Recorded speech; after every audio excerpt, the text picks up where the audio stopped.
Days passed, but Killua's thoughts remained fixed on you. He'd never been the type to obsess over anyone, certainly not over something as dangerous as love, but there was no denying it now.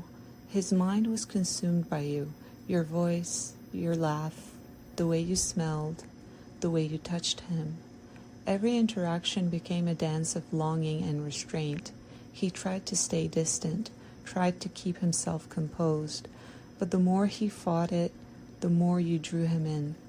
He found himself craving your presence like a drug, unable to resist the pull you had on him.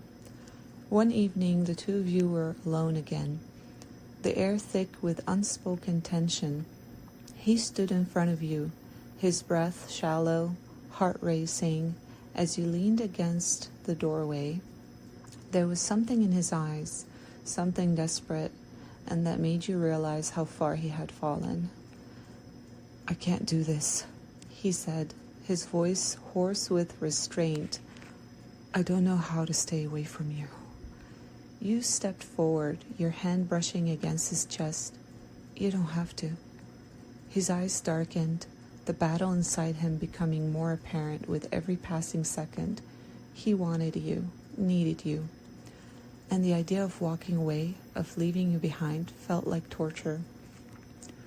"I'm not supposed to feel this way," Killua muttered, frustration seeping through his voice.